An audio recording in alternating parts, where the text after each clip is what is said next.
Hace 800.000 años se produjo un episodio dramático para la historia de la humanidad. Un episodio del que hemos perdido cualquier registro fino, cualquier registro específico, pero es que el hombre aprendió a usar el fuego, aprendió a utilizar la energía. No fue el hombre exactamente, en realidad fueron algunos ancestros lejanos de nosotros, los Homo sapiens, que aparecimos recién hace 200.000 años. Estamos hablando de hace 800.000.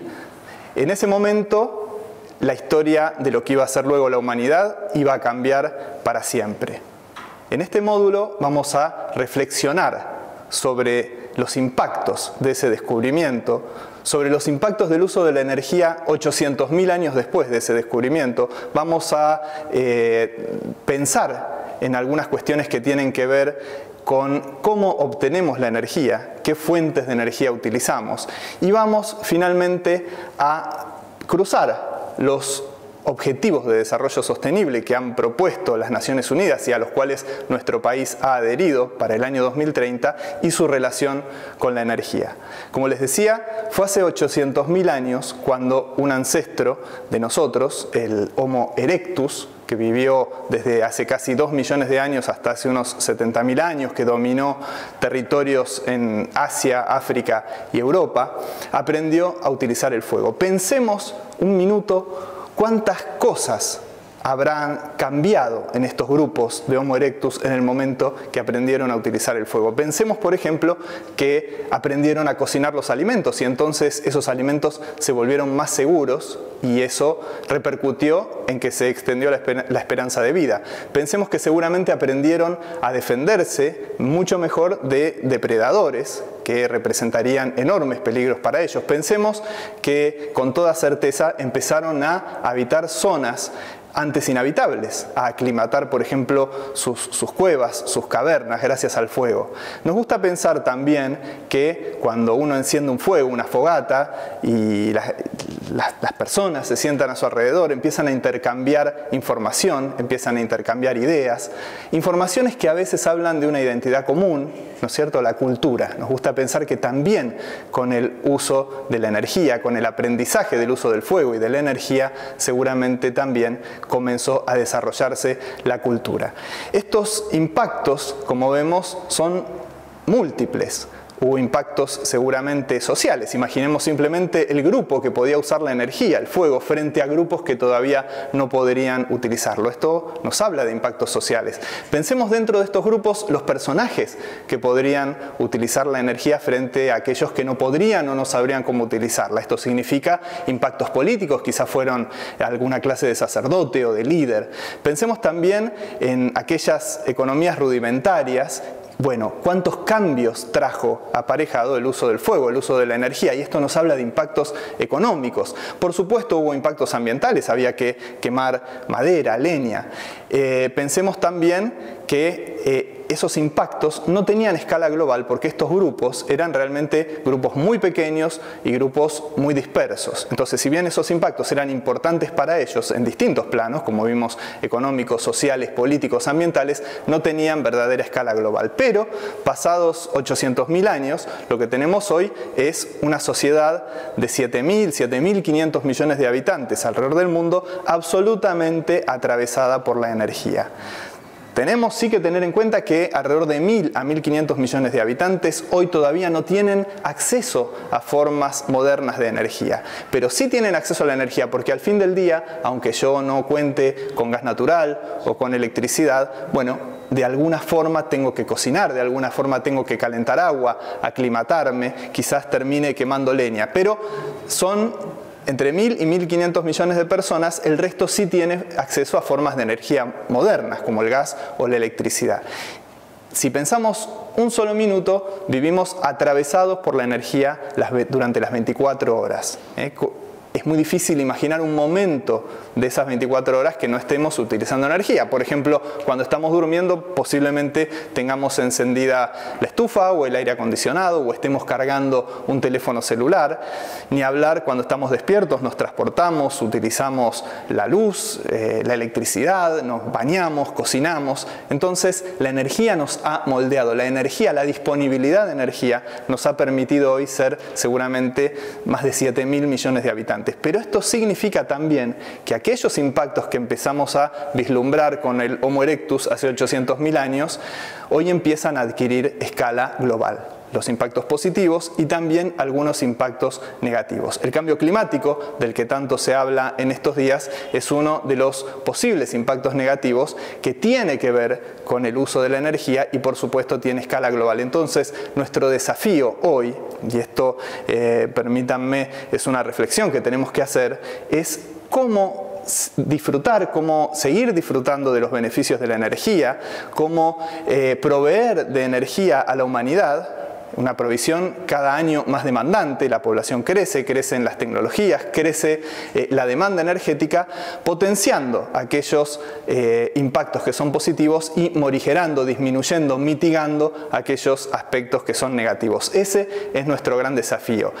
El otro es comprender que la energía no está únicamente relacionada con los impactos ambientales. Como vimos, hay impactos sociales, tiene impactos políticos, tiene impactos económicos, hoy tiene impactos geoestratégicos porque alcanzan escalas globales y, por supuesto, tenemos que entender que es una temática de la cual por ahí no estamos todo el día pensando, pero como estamos diciendo, vivimos atravesados por la energía y la energía está siempre presente. Nos acordamos de la energía muchas veces cuando no tenemos energía, ¿no es cierto? Se cortó la luz, se cortó el gas, de repente es la hora de pagar las tarifas y ahí es cuando nos acordamos de la energía. Pero realmente es algo que atraviesa nuestra vida y es bueno abordar la temática a partir de la complejidad que tiene este tema. Estamos acostumbrados a simplificarla, en un ámbito donde pensamos en muy pocos de los impactos de la energía y donde a veces dividimos entre jugadores malos y jugadores buenos, energías malas, energías buenas y demás. No, el tema es de una complejidad formidable y si no lo abordamos con esta complejidad, si no hacemos honor a esta complejidad, posiblemente terminemos en una cadena de razonamientos con conclusiones que no nos van a llevar a nada. Algunas consideraciones previas también sobre la energía, además de estas reflexiones. Podemos dividir las fuentes de energía en dos tipos, fuentes primarias y fuentes secundarias. Vamos a hablar de fuentes primarias cuando hablemos de energías tal y como las encontramos en la naturaleza. El gas natural, como sale de la boca del pozo, el petróleo crudo, por ejemplo el viento, el sol, son fuentes primarias de energía. Pero el ser humano se las ha arreglado muchas veces para transformar esas fuentes primarias de energía en lo que vamos a llamar fuentes secundarias, en formas de energía mucho más aprovechables, mucho más beneficiosas, mucho más eficientes para lo que necesitamos. Por ejemplo, no podríamos tomar un barril de petróleo crudo y cargar el tanque de combustible de un avión. No hay aviones que funcionen a petróleo crudo, pero sí, a partir del procesamiento de ese petróleo crudo podemos obtener combustibles específicos para los motores de los aviones. Es un ejemplo, ¿no? Entonces, en este caso podemos ver a la izquierda un barril de petróleo crudo, es energía primaria, y a la derecha formas distintas, hay muchas más, que puede adquirirse de energía a partir de ese petróleo crudo y ya son formas secundarias, combustibles por ejemplo para automóviles, aviones o barcos, en el medio electricidad, y ahora vamos a abrir un paréntesis sobre este tema, y abajo estamos viendo carbón, pero no tiene nada que ver con el carbón que usamos en Argentina para hacer el asado, por ejemplo. En este caso es carbón de coque, que es un producto también del petróleo y que se suele usar en la industria siderúrgica por su gran poder calorífico. Son fuentes secundarias. Primaria entonces, tal como está en la naturaleza, y secundaria una vez que las transformamos para nuestro beneficio. A veces utilizamos las fuentes primarias directamente. En Argentina es muy común calefaccionarnos o cocinar con gas natural y entonces ahí estamos utilizando una fuente primaria directamente. Pero muchas veces también usamos ya la energía como fuentes secundarias, como les decíamos, para los vehículos, la electricidad, que es una forma importante. Y a propósito de la electricidad, un capítulo aparte es pensar en cómo nosotros generamos la electricidad. Ustedes saben que la electricidad es la fuente secundaria de energía más importante que utilizamos, que utiliza la humanidad, y cada vez va a ser más importante. Hoy se calcula que un 20% de los habitantes del mundo, un 20% de la humanidad está electrificada. Esa electrificación va a alcanzar el 50% seguramente bastante rápido, y por eso tenemos que pensar en cómo generamos la electricidad. Claro que en la naturaleza hay muchísima electricidad. Pensemos en los rayos, pensemos en nuestro propio cuerpo, nuestras neuronas se comunican a través de pulsos eléctricos. Sin embargo, no tenemos cómo capturar esa electricidad. Por ejemplo, no tenemos la máquina para capturar rayos, almacenar la energía eléctrica, distribuirla, no existe. Y entonces la electricidad nos toca generarla de alguna forma. ¿Y cómo se genera la electricidad? Bueno, muchas veces la gente se sorprende al saber que la mayor parte de la electricidad en el planeta se genera quemando algún combustible.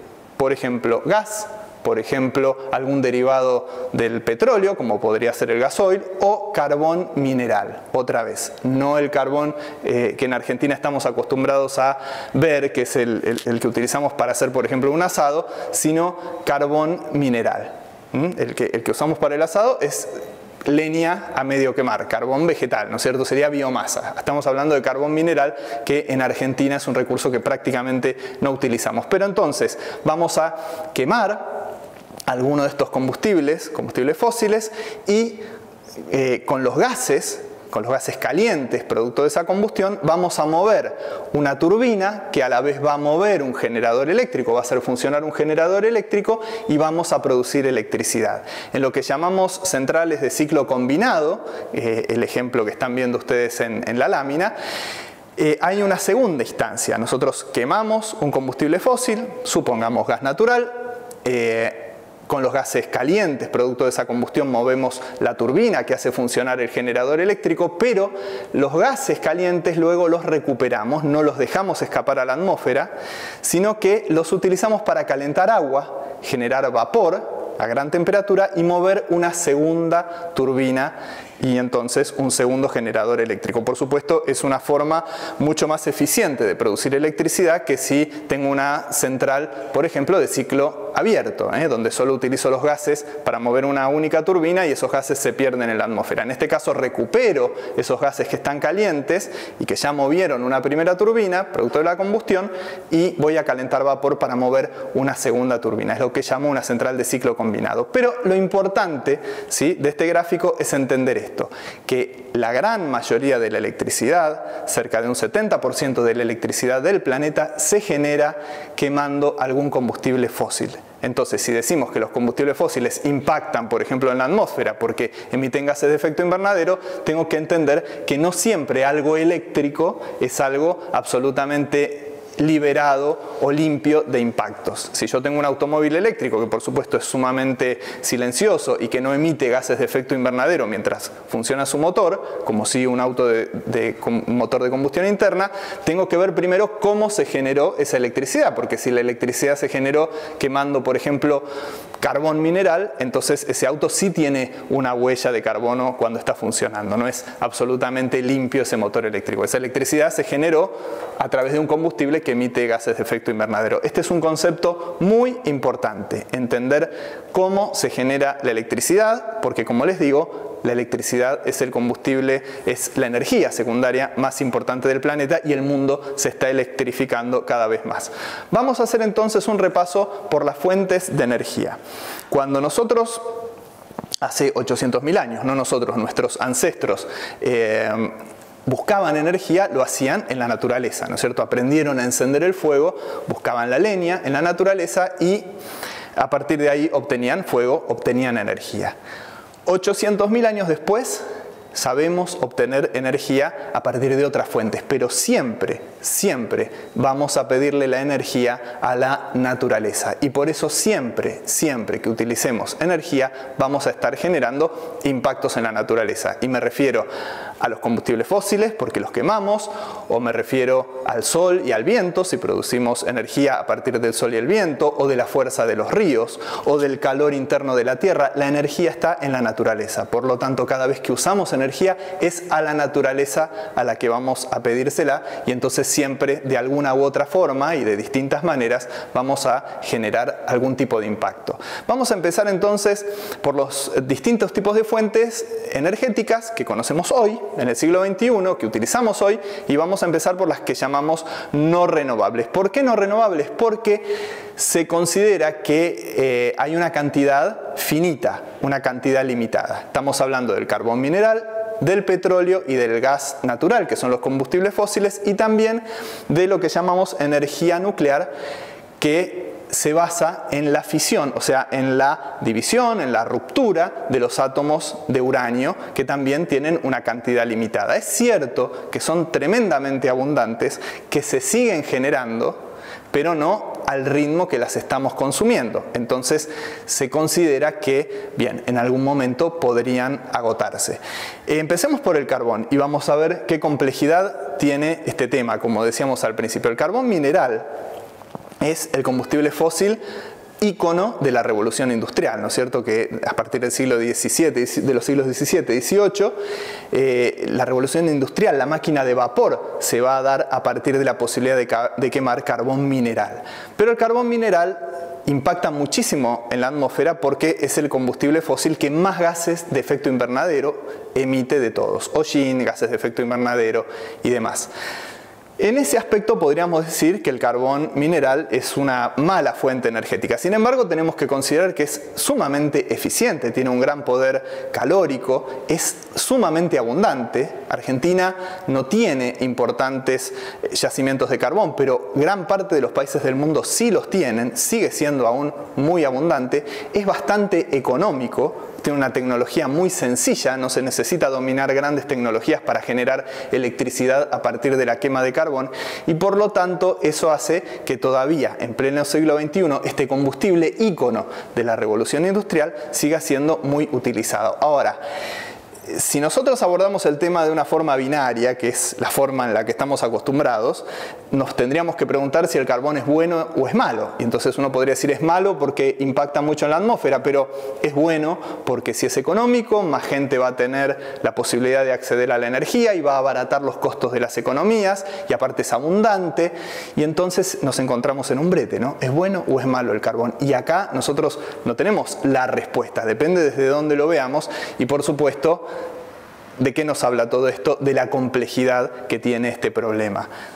Pasemos al petróleo. El petróleo que empieza a utilizarse a partir del siglo XIX, de mediados del siglo XIX, y se masifica a partir del siglo XX. Bien, genera una gran revolución. El petróleo, una gran revolución de materiales. Es muy difícil pensar en algún material que nos rodee en este momento. Mi propia ropa tiene fibras sintéticas, los plásticos, aunque tenga una mesa de madera, si está barnizada, ese barniz en algún momento tiene alguna relación con algún subproducto del petróleo. El petróleo de alguna forma ha sido tan eficiente que nos ha moldeado y es una fuente energética maravillosa. Es muy versátil, como les digo, nos permite alimentar motores tan específicos como motores de aviones o motores de barcos, de automóviles.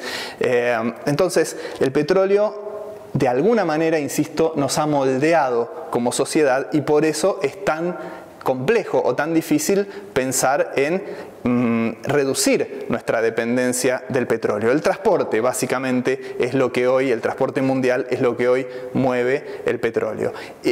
Al quemarlo, al quemar sus subproductos, emite por supuesto muchos menos gases de invernadero que el carbón mineral. Luego pasemos al gas natural. El gas natural es la estrella del momento porque tiene muchas de las prestaciones del carbón y varias de las del petróleo, especialmente en lo que hace a generar calor, a mover el transporte, a generar electricidad, y sin embargo emite muchísimos menos gases de efecto invernadero que el carbón mineral. Se calcula que dependiendo del tipo de carbón, dependiendo de la tecnología, podríamos por la misma cantidad de energía generada o de unidad de energía generada, estar emitiendo entre 2 y 5 veces menos gases de efecto invernadero si quemamos gas que si quemamos carbón. Entonces muchos lo consideran al gas natural como la energía de transición hacia formas mucho más amigables hacia la naturaleza, ¿no es cierto? Hacia fuentes renovables con menor huella de carbono y menor huella de todo tipo. Hoy, como les digo, es la estrella entre los combustibles fósiles y lo que solemos decir es, bueno, si hay que quemar un combustible fósil, primero tratemos de que sea gas natural. En el caso de la energía nuclear, todos conocemos las centrales nucleares, todos hemos visto, todos nos hemos enterado sobre estos grandes accidentes nucleares como Chernobyl o Fukushima y pensamos más que nada en eso. No todos sabemos para qué sirve una central nuclear. Una central nuclear en realidad es una gran máquina de producir energía eléctrica, ¿sí? ¿Cómo se produce esta energía eléctrica? Bueno, ustedes saben que los átomos están formados por partículas subatómicas que están muy unidas, con energías muy poderosas que unen esas partículas subatómicas, que son muy difíciles de separar. Entonces, lo que se suele hacer es tomar algún tipo de átomo, algún átomo inestable, que no esté tan estable, digamos que sea más fácil romper. En este caso utilizamos un isótopo del uranio y lo que se hace es bombardearlo para que ya con esa inestabilidad ese isótopo del uranio se rompa. Al romperse ese isótopo del uranio salen partículas, se divide el núcleo, salen otras partículas disparadas, pero la energía que mantenía unidas esas partículas subatómicas también se libera y se libera como calor. Entonces se genera una reacción en cadena controlada donde millones de átomos por segundo se van fisionando, se van partiendo, se van rompiendo y toda esa energía, todo ese calor lo utilizo para calentar agua, generar vapor, con ese vapor mover una turbina y con el movimiento de esa turbina hacer funcionar un generador eléctrico. Hay que decir que de todas las fuentes de energía que conocemos, la energía nuclear por lejos es la más eficiente. Con muy poco uranio puedo generar grandes cantidades de energía eléctrica en una central nuclear. Tiene grandes detractores y grandes defensores, Es como una especie de Boca River la energía nuclear. Hay gente que le tiene mucho miedo y gente que entiende cuán maravillosa puede ser. Su relación con las armas atómicas le ha generado mala prensa, ha habido 2 accidentes importantes en la historia de la humanidad, pero es una fuente también muy segura. Pensemos que reconocemos 2 grandes accidentes cuando tenemos desde hace 70, 80 años muchísimos reactores nucleares alrededor del mundo. Hoy hay unos 450 reactores nucleares alrededor del mundo, de los cuales Argentina tiene 3. Tenemos una larga tradición nuclear, pero no un gran desarrollo. Dominamos la tecnología, la manejamos, tenemos carreras relacionadas con la ingeniería nuclear, pero tenemos hoy 3 centrales nucleares en el país que producen, bueno, depende del año, un 6, un 7, un 8% de la electricidad. Así que estas son las fuentes no renovables, son las fuentes que dominan hoy las matrices energéticas. ¿Por qué? Porque son fuentes abundantes, son relativamente económicas y aparte son lo que podemos decir fuentes de base, son previsibles en su despacho. Yo puedo generar energía con carbón, con petróleo, con un reactor nuclear o con gas natural en el momento que quiero y sé que voy a tener la energía que necesite en el momento que lo necesite. También es importante entender, y esto es algo realmente muy importante, que en el caso de los combustibles fósiles, en especial de los hidrocarburos, la actividad de extraer hidrocarburos es toda una actividad económica en sí misma y de gran peso. En el mundo, y en Argentina particularmente, la actividad de extraer, transportar y procesar hidrocarburos como actividad económica en sí misma, bueno, es fundamental para el país, pero también más todavía para ciertas provincias. Neuquén, Santa Cruz, Tierra del Fuego, bueno, son provincias, Chubut, que tienen, y Mendoza mismo, que tienen a la actividad hidrocarburífera como una de sus principales actividades. Como verán, las fuentes renovables, a diferencia de las no renovables, hoy todavía son fuentes complementarias. En las matrices energéticas ocupan porciones minoritarias y esto también tiene un porqué. Básicamente porque, por empezar, son fuentes que especialmente en el caso de la solar y de la eólica, son intermitentes. Como no podemos almacenarlas a gran escala, entonces vamos a utilizar la energía que generan en el momento que la están generando. En el caso de la eólica, si hay el viento indicado, voy a estar generando energía. Si no hay viento, no voy a generar energía. Si hay mucho viento, seguramente tendré que detener los aerogeneradores porque podrían averiarse. Y lo mismo la energía fotovoltaica, la energía solar. Puedo tener un buen estudio de radiación solar de acuerdo a las distintas zonas, pero de repente pasó una nube y me bajó un 40% la producción, se va la nube, sube ese otro 40% y esta intermitencia genera inestabilidades en los sistemas de transporte y distribución. Teóricamente podría alcanzar un aporte de un 30% de estas energías intermitentes, porque si no, el sistema por esas estabilidades a la larga podría colapsar. Esto es algo que todavía no se ha resuelto porque, como les digo, no existen las grandes baterías que me permitirían acumular el excedente de energía para ciudades de miles y miles, ni hablar de millones de habitantes. Esto es un problema, una limitación técnica. La otra limitación técnica, en el caso de la solar y la fotovoltaica, es su baja capacidad de generación, ¿cierto? No se puede comparar